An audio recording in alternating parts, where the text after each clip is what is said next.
أعوذ بالله من الشيطان الرجيم.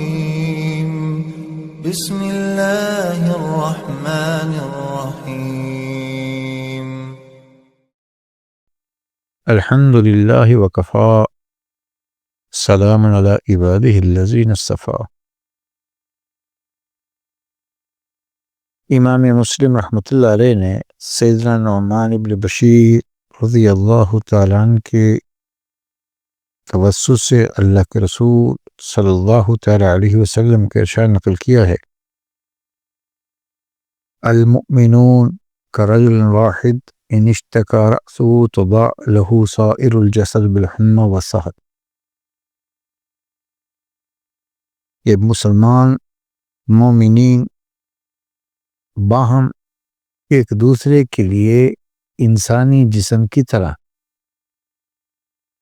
اگر جسم کے ایک عضو سر میں تکلیف ہو تو بخار اور رت جگہ میں باقی سارا جسم اس کا ساتھ دیتا۔ یہ حدیث شریعت کے اس اصول کی طرف دعوت دیتی ہے جو اسلامی معاشرت کا سنہرا اصول ہے، جس پر کاربند ہو کر اس امت کا اولین طبقہ صحابہ، تابعین، تبع تابعین، جن کا خیر پر ہونا کتاب و سنت سے ثابت ہے، اسی اصول پر کاربند تھے۔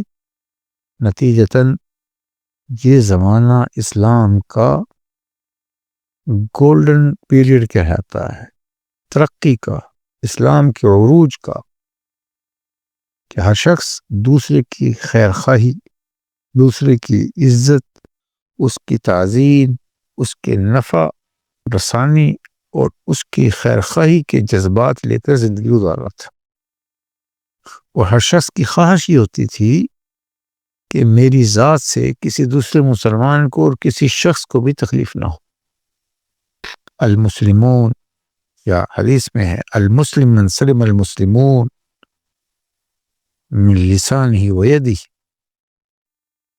میری ذات سے کسی کو نقصان نہ ہو، میری زبان سے، میرے اعضاء و جوارح سے۔ نتیجتاً ہر شخص دوسرے کی عزت اور اس کی ضروریات کا دھیان رکھتا تھا، ایک جسم کی طرح۔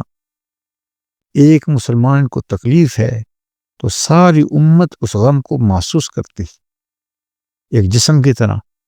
اس جسم کے ایک عضو سر میں تکلیف ہوئی تو آنکھ، کان، بازو، حالانکہ یہ الگ الگ اعضاء ہیں، لیکن کوئی یہ نہیں کہتا یہ تو اسی کی تکلیف ہے، وہی جانے، بلکہ سارے کے سارے یکجا ہو کر اس تکلیف میں اس کا ساتھ دیتے ہیں۔